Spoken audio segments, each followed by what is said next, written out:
Mortimer ডুরান্টের জন্ম হয় ভোপালে 1840। তখন সিমলার যারা নিবাসী এবং ওখানকার যারা ব্রিটিশ অফিসার্স তারা খুব এটার বিরোধিতা করে। হারিয়ে যাওয়া নিয়ে একটা হুম। মজার গল্প আছে। দ্বিতীয় বিশ্বযুদ্ধের সময় ডুরান্ড কাপ বন্ধ হয়ে যায়।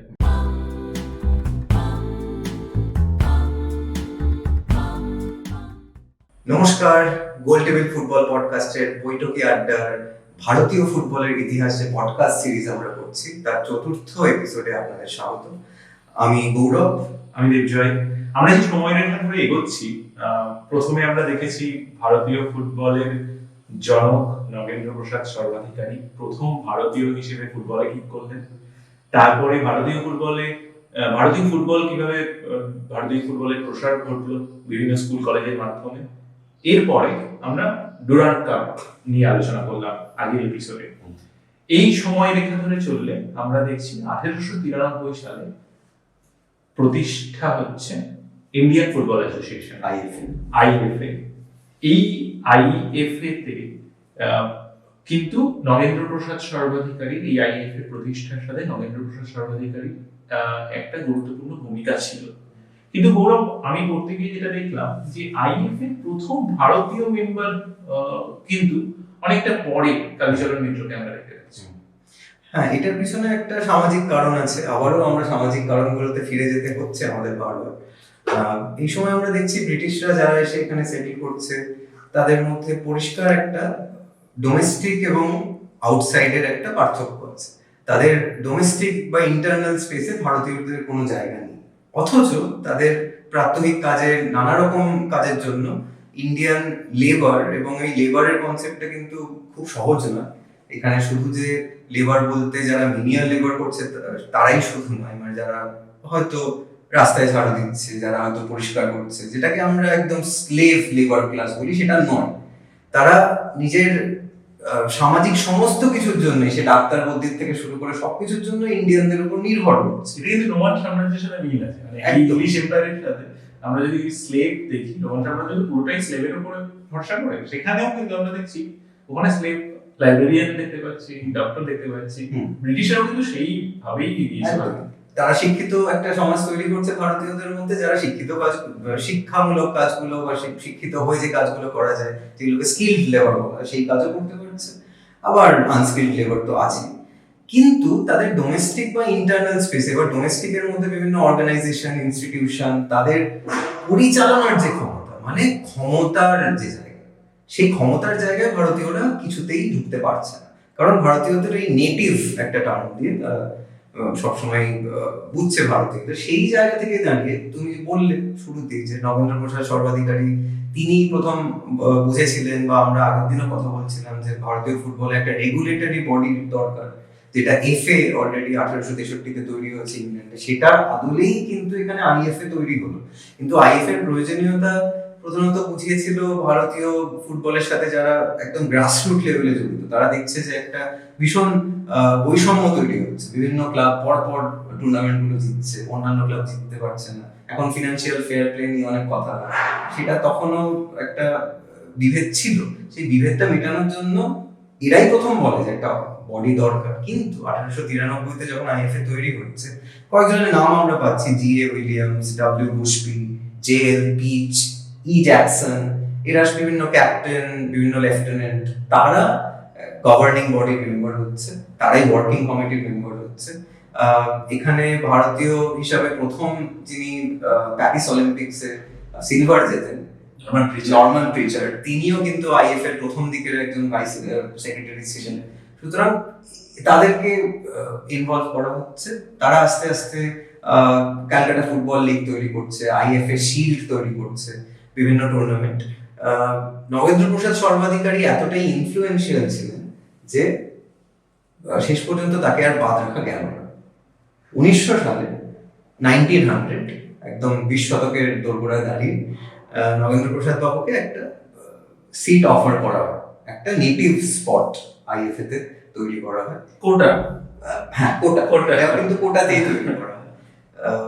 হয়তো উনারই প্রথম প্রেসিডেন্ট হওয়া উচিত ছিল, সেটাই।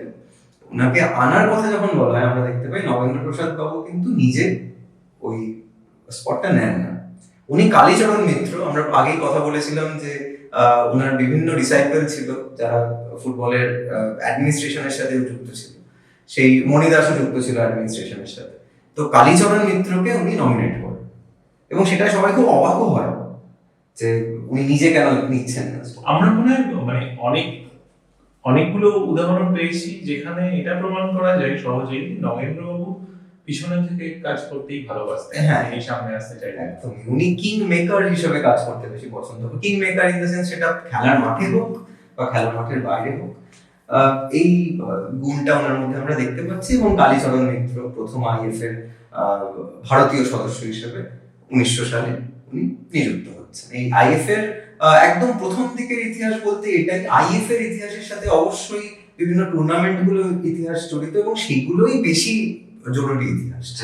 ক্যালকাটা ফুটবল লিগে কি হলো, আইএফ এর শিল্ডে কি হলো, সেগুলো নিয়ে আমরা পরে কথা বলবো, কিন্তু আইএফ এর একদম শুরুর ইতিহাস বলতে এটা। আর তুমি যদি দেখো আইএফএ ইন্ডিয়ান ফুটবল অ্যাসোসিয়েশন হলেও কিন্তু খুব বেশি মাত্রায় কলকাতা কেন্দ্রিক বা বাংলা কেন্দ্রিক পুরোপুরি এরা অপারেট করছে আর এই ক্লাবগুলোকে নিয়েই এরা চলছে। ওই জন্যই কিন্তু ক্যালকাটা ফুটবল লিগ চালু করছে বা আর যা যা টুর্নামেন্ট। এখানে আমরা এটা কি একটা কারণ যে বাংলার বাইরে যে সমস্ত ক্লাব ফুটবল খেলছে তাদের মধ্যে একটা ক্ষোভ, আর সেখান থেকেই আমরা যদি সুদূর বম্বেতে চলে যাই, তখন যেটা বম্বে স্টেট আজকে মহারাষ্ট্র, সেই সময় বম্বে ফুটবল অ্যাসোসিয়েশন তৈরি হচ্ছে।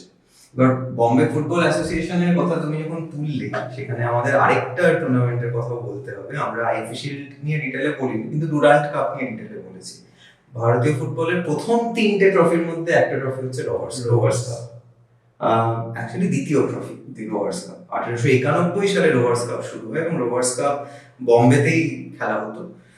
সেটা এখনো পর্যন্ত বম্বে বেসড একটা ট্রফি, এবং সেই রোভার্স কাপ পুরোপুরি বম্বে বেসড একটি ট্রফি। বম্বের ক্লাবেরা খেলতো, ইনভিটেশনের মাধ্যমে কিছু কিছু ক্লাব খেলেছে। পরবর্তীকালে 1923-এ যেমন সম্ভবত মোহনবাগান প্রথমবার ইনভাইটেড হয়, তারপর মোহামেডান ইনভাইটেড হয়, এরিয়ান্স একবার ইনভাইটেড হয়। সুতরাং ইনভিটেশন বেসিসে সারা দেশ থেকেই ক্লাব আসছে। কিন্তু রোভার্স কাপ শুধু যে স্বাধীনতার আগে নয়, স্বাধীনতার পরেও খুব জরুরি একটা কাপ ছিল। এবং একটা জিনিস জাস্ট ছোট্ট করে বলে নিচ্ছি যে রোভার্স কাপ এমন একটা কাপ যেটা এই 1940 থেকে 47, যে সময় প্রায় সমস্ত খেলা বন্ধ ছিল, রোভার্স কাপ তখনও চলেছে। রোভার্স কাপ শুধু 1 বছর বন্ধ ছিল 1947-এ কিছু একটা মিশাপ হয়, সেজন্য রোভার্স কাপ খেলা হয়নি। তাছাড়া কিন্তু টানা খেলা হয়েছে। কিন্তু তুমি বিএফ এর কথা হ্যাঁ, আর এখানে একটা রোভার্স কাপ আর বিএফএ খুবই মানে ওতপ্রোতভাবে জড়িত, কারণ বম্বে ফুটবল অ্যাসোসিয়েশন আর রোভার্স কাপ কমিটি মিলে গিয়ে 1911-তে ওয়েস্টার্ন ইন্ডিয়ান ফুটবল অ্যাসোসিয়েশন তৈরি হয়। আর তুমি যদি দেখো এদিকে ইন্ডিয়ান ফুটবল অ্যাসোসিয়েশন যারা ইস্টার্ন প্রভিন্সের সমস্ত টুর্নামেন্ট সমস্ত দলগুলোকে গভর্ন করছে, একই সময়ে পশ্চিমাঞ্চলে ওয়েস্টার্ন ইন্ডিয়ান ফুটবল অ্যাসোসিয়েশন যারা রোভার্স কাপ করছে বা আরো বিভিন্ন টুর্নামেন্ট লিগ চালু করছে। এবার বিভিন্ন টুর্নামেন্ট যখন তৈরি হচ্ছে, তখন একজনের নাম কি আমরা এই সময় মনে হয় আমাদের বলে নেওয়া উচিত, সেটা হচ্ছে মনমথনাথ রায়চৌধুরী। মনমথনাথ রায়চৌধুরী উনি ছিলেন সন্তোষের রাজা। সন্তোষের রাজা হিসেবে ওনাকে আমরা চিনি, এবং ওনার নামে সন্তোষ ট্রফি, যেটা অনেক পরে শুরু হয়, 1940-এ 39-40 এই সময় শুরু হয়। কিন্তু মনমথনাথ রায়চৌধুরীর একটা খুব গুরুত্বপূর্ণ ভূমিকা ছিল। শুধুমাত্র যে ফুটবল অ্যাডমিনিস্ট্রেটর হিসেবে সেটাই নয়, একজন দক্ষ পলিটিশিয়ান হিসেবে উনি দক্ষ কূটনৈতিক ছিলেন। মানে আমরা যেটা কনসেনসাস বলতে যেটা বুঝি, প্রণব মুখার্জি যেটার জন্য বিখ্যাত ছিলেন পরবর্তীকালে, সেই Manmathanath Raychaudhuri who is a part of native, যিনি নেটিভ সদস্যদের মধ্যে একজন ছিলেন, তিনি কিন্তু বিভিন্ন সিচুয়েশনে ঢুকে অদ্ভুতভাবে কনসেনসাস তৈরি করতে পারতেন। সেই জন্য ফুটবল অ্যাডমিনিস্ট্রেশনে উনার ভূমিকা, উনি এই সময় আইএফ এর একজন মেম্বার ছিলেন। তারপরে আমরা পরবর্তীকালে এই যে তুমি বললে WIF এবং আইএফ এর মধ্যে বম্বে ব্রিগেড এবং কলকাতা ব্রিগেডের মধ্যে একটা টাসেল তৈরি হচ্ছে, সেই টাসেলের একজন মুখ্য চরিত্র হিসেবে উঠে আসবেন মনমথনাথ রায়চৌধুরী। এর মধ্যে আমি বলে রাখি, সন্তোষ যেহেতু তিনি সন্তোষের রাজা ছিলেন, সন্তোষ এই মুহূর্তে বাংলাদেশের টাঙ্গাইলের কাছের একটি জায়গা, ঢাকা জেলা। আর মনমথনাথ রায়চৌধুরীর কথা উঠলেই আমরা এখনো সেই সময় রেখায় পৌঁছইনি, কিন্তু ইস্ট বেঙ্গলের কথা উঠেই আসে। কারণ মনমথনাথ রায়চৌধুরী ইস্ট বেঙ্গলের প্রতিষ্ঠাতা সদস্যদের মধ্যে একজন। গৌরব, ইস্ট বেঙ্গলের শুরুতেও কিন্তু মোহনবাগানের হাত ছিল। অবশ্যই, এবং খুব গুরুত্বপূর্ণ ভূমিকা মোহনবাগানের। সেটা পজিটিভ সেন্সে নয়, কিন্তু খুব গুরুত্বপূর্ণ। আমরা কুচবিহার ট্রফি, 1920 সালের কুচবিহার ট্রফি, সেখানে সেমিফাইনাল খেলছিল মোহনবাগান এবং জোড়াবাগান ক্লাবের দুজন সদস্য, শৈলেশ বোস এবং নাসা সিং, এই দুজনকে কিছু অজ্ঞাত কারণে সেমিফাইনালে খেলানো হয়নি বা খেলতে দেওয়া হয়নি। এই নিয়ে অনেক রকম মতামত আছে, কিন্তু এরা দুজন খেলতে খেলেনি। এবং আমরা এই সময় জানতে পারি যে সারদা রঞ্জন রায়, যিনি ওই সময় সুরেশ চন্দ্র চৌধুরী, যিনি ওই সময় জোড়াবাগান ক্লাবের একজন সেক্রেটারি পদে ছিলেন, উনি ব্যক্তিগতভাবে রিকোয়েস্ট করেন যে শৈলেশ বোসকে খেলানো হোক। ওনার রিকোয়েস্ট রাখা হয়, এবং এই যে খেলানো হলো না, সেই কারণে সুরেশ চন্দ্র চৌধুরী, সারদা রঞ্জন রায়, যিনি একজন ক্রিকেটার ছিলেন, মেট্রোপলিটন কলেজের উনি প্রিন্সিপাল, শৈলেশ বোস নিজে, রমেশচন্দ্র চৌধুরী, রমেশচন্দ্র সেন, অরবিন্দ ঘোষ এবং মনমথনাথ রায়চৌধুরী, এরা সবাই মিলে, যারা জোড়াবাগান ক্লাবের খুব গুরুত্বপূর্ণ সদস্য ছিলেন, এরা সবাই একসাথে বেরিয়ে আসেন ক্লাব থেকে। এবং এদের সবার মধ্যে একটাই মিল, এরা হচ্ছে তখনকার পূর্ববঙ্গের মানুষ, ইস্টার্ন বেঙ্গল প্রভিন্সের মানুষ। যেমন আমি এই সারদা রঞ্জন রায়ের কথা বললাম, উনিও ময়মনসিংহ থেকে উঠে আসা। সুরেশ চন্দ্র চৌধুরী, উনি ময়মনসিংহ ডিস্ট্রিক্টের জমিদার ছিলেন ওই সময়। নিজেই ঢাকার কাছে টাঙ্গাইলের রাজা। সুতরাং এরা সবাই মিলে বেরিয়ে এসে এরা একটা আঞ্চলিক সেন্টিমেন্ট থেকে এরা মনে করে যে আমরা ইস্টার্ন বেঙ্গল প্রভিন্স বলে আমাদের বাদ দেওয়া হচ্ছে, সেই জন্য আমাদের একটা আলাদা প্রতিষ্ঠান, আমাদের ক্লাব প্রয়োজন। এখানে আমি আরেকটা পয়েন্ট অ্যাড করবো, সময়টা 1920, 28 জুলাই শৈলেশ বাবুকে বাদ দেওয়া হচ্ছে। 1 অগস্ট 1920 কিন্তু ইস্ট বেঙ্গল প্রতিষ্ঠা পেয়ে যাচ্ছে। মানে খুব কুইক ডিসিশন হয়েছিল এবং ইস্ট বেঙ্গল ক্লাব প্রতিষ্ঠা। এবং এর থেকে আমরা হয়তো এটা, সবকিছু তো ইতিহাসে লেখা থাকে না, আমরা হয়তো এটা ভাবতেই পারি এর থেকে যে এরকম একটা সেন্টিমেন্ট অলরেডি ছিল। না হলে 2-3 দিনের মধ্যে একটা ক্লাব প্রতিষ্ঠা পায়, 2-3 দিনের প্রতিষ্ঠা পায় না, এবং তাদের মধ্যে একটা প্ল্যানিং ছিল যে এরকম আমাদের কিছু একটা করতে হবে। সুতরাং ইস্ট বেঙ্গল ক্লাব তৈরি হলো, এবং এইখানে মোহনবাগানের গুরুত্ব কতটা, যে মোহনবাগান এবং এরিয়ান্স এবং আরো যারা ক্লাব, প্রধানত মোহনবাগান এবং এরিয়ান্স, তারা কিন্তু ইস্ট বেঙ্গল ক্লাব তৈরি হওয়ার বিরোধিতা করে। তারপরে আমরা জানি যে এই সময় আমরা ক্যালকাটা ফুটবল লিগ নিয়ে যখন কথা বলবো, এটা আমরা ডিটেলে বলবো, এই সময় ক্যালকাটা ফুটবল লিগে নেটিভ স্পট দুটো ছিল, কোটা নেটিভদের জন্য 2টো ক্লাবের কোটা ছিল, সেখানে মোহনবাগান এবং এরিয়ান্স খেলতো। ইস্ট বেঙ্গল সেকেন্ড ডিভিশন খেলার সুযোগ পায়, সেইটারও বিরোধিতা করে মোহনবাগান। তারপর ইস্ট বেঙ্গল এই সেকেন্ড ডিভিশনে ইস্ট বেঙ্গল খেলার সুযোগ পায়, তার পেছনে মন্মথবাবুর হাত ছিল, কারণ তিনি যেহেতু আইএফএ তে তখন একজন গণ্যমান্য ব্যক্তি, সেখানে হাত ছিল এবং খেলতে পারার কথা নয়। এবং সে যেটা আমি বললাম, উনি খুব অদ্ভুত কনসেনসাস তৈরি করতে পারতেন। উনি একটা এরকমই মিটিং এ ঢুকে, এরকম ওনার অনেক গল্প আছে যেখানে একটা মিটিং এ উনি ঢুকে মিটিং এর প্রতি প্রকৃতি পাল্টে দিয়েছেন, এবং সেখানে উনি এই খেলার ব্যবস্থা করেন। আর সেইবারে ইস্ট বেঙ্গল ক্যামেরুন বির সাথে চ্যাম্পিয়ন হয়। আর ক্যামেরুন বি প্রমোটেড হতে পারতো না, কারণ ক্যামেরুনে অলরেডি ফার্স্ট ডিভিশন খেলছে। সেই সুযোগটা কাজে লাগিয়ে ইস্ট বেঙ্গল তারপরের বছর থেকে 1924 জিতে 1925 সালে ফার্স্ট ডিভিশনে উঠে আসে। এবং এইখানেও যখন ইস্ট বেঙ্গল ফার্স্ট ডিভিশনে ওঠে, আবারও মোহনবাগান চরমভাবে এটার বিরোধিতা করে। সুতরাং একদম প্রথম থেকে এই যে ইস্ট বেঙ্গল মোহনবাগানের রাইভালরি, এটা একদম প্রথম দিন থেকে আর্চ রাইভালরি, সেটা একদম প্রথম বছর থেকে এটা প্রতিষ্ঠিত। এবং তারপরে আমরা ইস্ট বেঙ্গল মোহনবাগান রাইভালরি, কিভাবে একটা রাইভালরি তৈরি হয়, একটা ডার্বির রাইভালরি ইন্টেন্সিফাই হয়, সেখানে তো শুধুমাত্র ক্লাবের ফুটবলটা ফ্যাক্টর নয়, সেখানে ইতিহাস, সেখানে সমাজ, সেখানে সংস্কৃতি, সবকিছু ম্যাটার করে, সেখানে আমরা দেখি তার 20 বছরের মধ্যে দেশভাগ হচ্ছে। দেশভাগের পরে এখানকার যারা বাঙালি তাদের মধ্যে একটা সেন্টিমেন্ট তৈরি হচ্ছে যে ওপার থেকে বিভিন্ন মানুষ এসে আমাদের কাজ, আমাদের রোজগার, আমাদের খাওয়ার, খাদ্য আন্দোলন তারপরেই হবে, সে আমাদের সমস্ত কিছু এরা দখল করে নিচ্ছে। সুতরাং এই যে দুটো কমিউনিটি, একটা এপার বাংলা একটা ওপার বাংলা, দুই কমিউনিটির মধ্যে একটা সহাবস্থান, কিন্তু সেই সহাবস্থানের মধ্যে নানা রকম ছোট ছোট স্কুলিং কনফ্লিক্ট যেটাকে বলে সেটা আমরা দেখতে পাচ্ছি। এবং ফলে স্বাভাবিকভাবে দেশভাগের পরে এই রাইভালরি আরো গভীর হয়। দেখো, যে কোনো শহরেই দুটো ক্লাব যদি থাকে তাদের মধ্যে একটা রাইভালরি থাকে, কিন্তু আমার মনে হয় মোহনবাগান ইস্ট বেঙ্গলের রাইভালরিটা আরো একটা অন্য মাত্রায় চলে যায় কিন্তু দেশভাগের পরে। কারণ তার আগে সবাই যারা জড়িত ক্লাবের সাথে তারা ইস্টার্ন প্রভিন্সের লোক হলেও তারা ভারতবর্ষেরই লোক ছিলেন, কিন্তু এরপরে যখন দেশ ভাগ হলো, এপার বাংলা ওপার বাংলা হলো, তখন এটা আরো এক ধাপ এগিয়ে গেল এই রাইভালরিটা। সেখানে সংস্কৃতি, সেখানে ইলিশ চিংড়ি, সেখানে একটা আঞ্চলিক বোঝাপড়া, সেখানে বিভিন্ন দ্বন্দ্ব, পোশাক, খাওয়া দাওয়া সবকিছু কিন্তু এই আর কলকাতায় যেহেতু ফুটবলটা একেবারে আমাদের রোজগারের অঙ্গ বলতে পারি, কারণ ফুটবল বাঙালি দুটো খুব ক্লোজলি। আমরা ফুটবলে হয়তো আজকে কোথাও পৌঁছতে পারিনি ইন্টারন্যাশনাল ম্যাপে যদি তুমি দেখো, কিন্তু ফুটবল বাঙালি বরাবর ফুটবলকে ভালোবেসে থেকেছে। মানে প্রত্যেকটা বাঙালিকে তুমি যদি প্রশ্ন করো, তারা মোহনবাগান বা ইস্ট বেঙ্গল এই নিয়ে তার নিজের মতামত জাহির করবে। এবার সেই জায়গাটা কিন্তু দেশভাগ আরো বেশি, আমাদের মনে হয় সেটাকে আরো বেশি অ্যাক্সিলারেট করে দিচ্ছে। এখানে আরো দুটো ছোট ছোট পয়েন্ট আমার আছে। এক হচ্ছে অলরেডি মোহামেডান ছিল, মোহনবাগান মোহামেডান একই সময় তৈরি।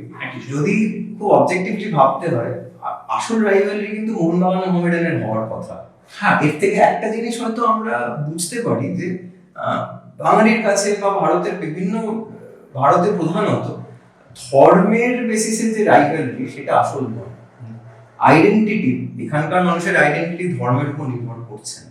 যদি ধর্মের উপর প্রধান আইডেন্টিটি নির্ভর করতো তাহলে কিন্তু মোহনবাগান মোহামেডান বা ইস্ট বেঙ্গল মোহামেডানের একটা রাইভালরি অনেক বেশি এগিয়ে যেত, কিন্তু সেটা কিন্তু এগোয়।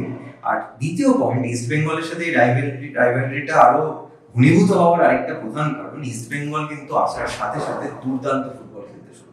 একেবারে প্রথম যে ইস্ট বেঙ্গল মোহনবাগান ডার্বি হয়েছিল সেটা ইস্ট বেঙ্গল 1-0 জিতে। 1930-এর মাঝামাঝি ইস্ট বেঙ্গল মোহনবাগানকে 4-0 বলে হারাচ্ছে।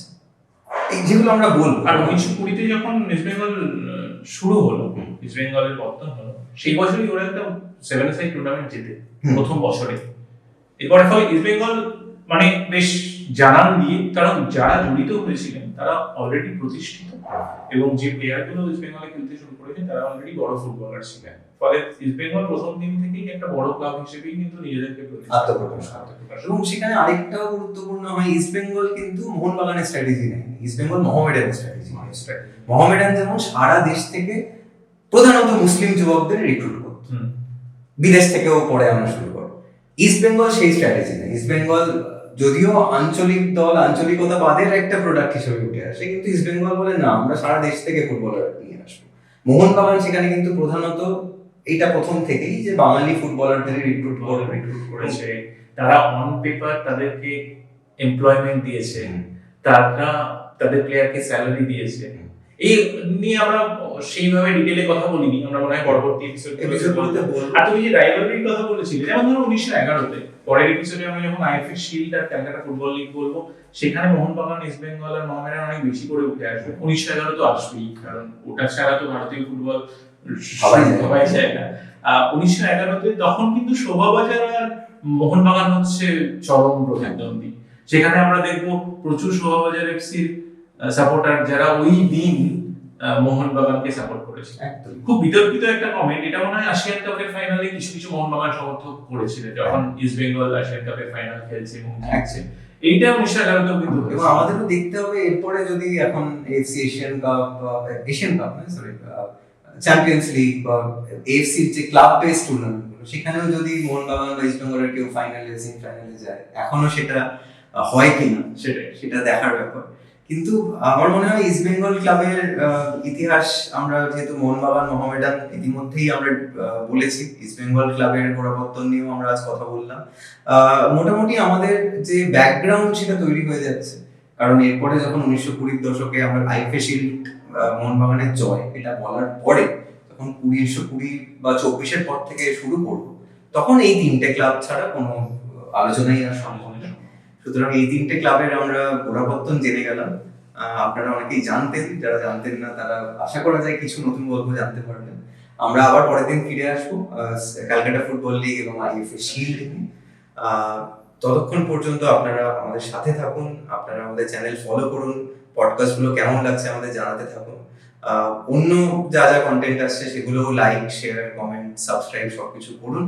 এবং যেহেতু আমরা ভারতীয় ফুটবল নিয়ে কথা বলছি এবং বাংলার ফুটবল নিয়েও কথা বলছি, বাংলার ফুটবলের জয় হোক, ভারতীয় ফুটবলের জয় হোক।